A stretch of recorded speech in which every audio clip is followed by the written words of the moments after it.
নমস্কার সবাইকে, আমার রান্নার চ্যানেলে তোমাদের সকলকে জানাই স্বাগত। আজকের রেসিপি ভালো লাগলে চ্যানেলটা প্লিজ সাবস্ক্রাইব করে দিও, পাশে থাকা বেল আইকনটা প্রেস করে দিও, যাতে আমি যখন ভিডিও দেব খুব সহজেই তোমাদের কাছে ভিডিওটা পৌঁছে যায়। রবিবারের দুপুরে গরম ভাতের সাথে মাটনের ঝোল বাঙালিদের খুবই প্রিয়। অনেকেই মনে করো বিয়েবাড়ির মতো স্বাদ বাড়িতে আনা যায় না। মাত্র কয়েকটা সহজ টিপস ফলো করলেই তোমার মাটনের ঝোল হবে একদম বিয়েবাড়ির মতো। তাই ভিডিওটা স্কিপ না করে অবশ্যই শেষ অবধি দেখো। তাহলে চলো দেরি না করে শুরু করা যাক আজকের রেসিপি। মাটনের ঝোল বানানোর জন্য 1 কেজি মাটন আমি ধুয়ে পরিষ্কার করে রেখেছি। 6 পিস আলু, 4টে বড় সাইজের পেঁয়াজ পাতলা করে কেটে নিয়েছি, টমেটো 2টো মাঝারি সাইজের কেটে নিয়েছি। প্রথমে একটা মশলা তৈরি করে নেব। তার জন্য শুকনো কড়াইতে এলাচ, দারচিনি, গোলমরিচ, শুকনো লঙ্কা 2 থেকে 3 মিনিট ধরে ড্রাই রোস্ট করে নেব। তারপর ঠান্ডা হয়ে গেলে মিক্সার গ্রাইন্ডারে দিয়ে গুঁড়ো করে নেব। আর যে সমস্ত উপকরণগুলো লাগবে সেগুলো হলো হলুদ গুঁড়ো, কাশ্মীরি রেড চিলি পাউডার, ধনে গুঁড়ো, রসুন বাটা, আদা কাঁচা লঙ্কা বাটা, টক দই আর ড্রাই রোস্ট করে গুঁড়ো করে রাখা মশলা।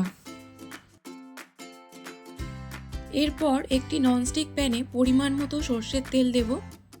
তেল গরম হয়ে গেলে তার মধ্যে দেব কেটে রাখা আলু, সামান্য হলুদ গুঁড়ো ও কাশ্মীরি রেড চিলি পাউডার দেব, স্বাদ মতো নুন দেব। লো টু মিডিয়াম ফ্লেমে আলুগুলো লাল লাল করে ভেজে তুলে নেব। তারপর কড়াইতে পরিমাণ মতো সর্ষের তেল দেব। তেল গরম হয়ে গেলে তার মধ্যে দেব পাতলা করে কেটে রাখা পেঁয়াজ।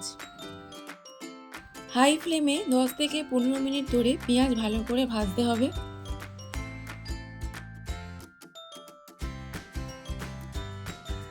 পেঁয়াজ লাল করে ভাজা হয়ে গেলে এর মধ্যে দেব রসুন বাটা 2 চামচ। 3 থেকে 4 মিনিট ধরে পেঁয়াজের সাথে রসুন বাটা ভালো করে কষাতে হবে, যতক্ষণ না রসুনের কাঁচা গন্ধ চলে যায়। এই সময় গ্যাসের ফ্লেম মিডিয়ামে রাখবো।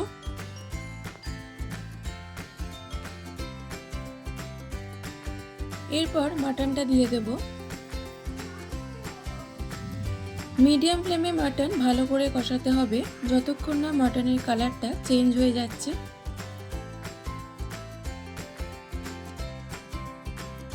4 চামচ আদা কাঁচা লঙ্কা বাটা দেব। যতটা পরিমাণ রসুন বাটা দেবে তার দ্বিগুণ আদা বাটা দিতে হবে।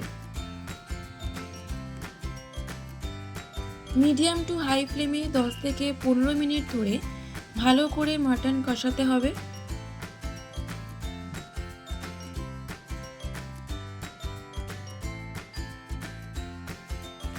মাটনের কালার যখন চেঞ্জ হয়ে যাবে তখন দেব 2 চামচ হলুদ গুঁড়ো,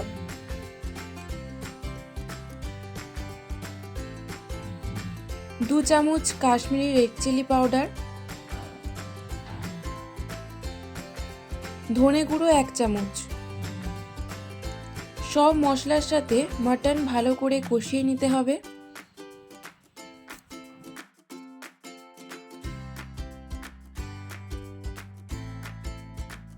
গ্যাসের ফ্লেম মিডিয়ামে রেখে 3 থেকে 4 মিনিট ঢাকা দিয়ে রাখবো।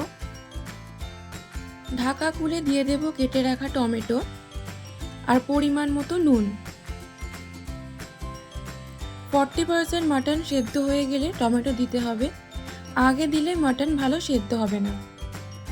4 থেকে 5 মিনিট আবারও কষাতে হবে, তাহলে টমেটোর কাঁচা গন্ধ চলে যাবে।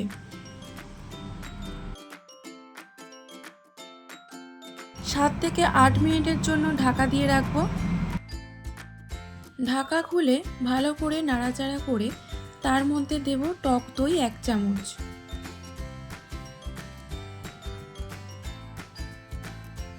মিডিয়াম ফ্লেমে 4 থেকে 5 মিনিট কষাতে হবে।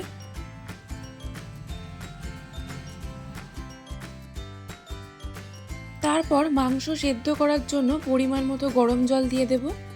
যেহেতু আমি কড়াইতে মাংসটা সেদ্ধ করব তাই বেশি পরিমাণ জল দিলাম। প্রেসার কুকারে সেদ্ধ করলে কম পরিমাণ জল দেবে। জল দেওয়ার পর মিডিয়াম ফ্লেমে মাংস সেদ্ধ করার জন্য আধ ঘন্টা ঢাকা দিয়ে রাখবো। আধ ঘন্টা পর ঢাকা খুলে ঝোল ফুটে উঠলে ভেজে রাখা আলুগুলো দিয়ে দেবো। আবারও আধ ঘন্টা মিডিয়াম ফ্লেমে ঢাকা দিয়ে রাখবো যাতে আলু আর মাংস সেদ্ধ হয়ে যায়। ঢাকা খুলে নাড়াচাড়া করে নেব।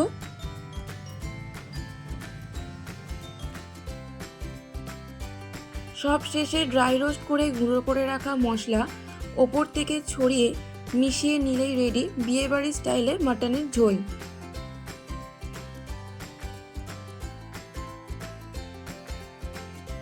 তোমরাও বাড়িতে রবিবারের দুপুরে গরম ভাতের সাথে এই প্রসেসে একবার মাটন রান্না করে ট্রাই করো। আশা করি রেসিপিটা তোমাদের ভালো লেগেছে। আমাকে কমেন্ট বক্সে লিখে জানিও তোমাদের কেমন লাগলো। ভালো লাগলে লাইক, শেয়ার ও সাবস্ক্রাইব করতে ভুলবে না। তোমাদের করা একটা লাইক আর সাবস্ক্রাইব আমাকে পরবর্তী ভিডিও তৈরি করতে অনেকটা মোটিভেট করে। আবার দেখা হবে নতুন একটা রেসিপি নিয়ে। ততক্ষণ সবাই ভালো থেকো, সুস্থ থেকো।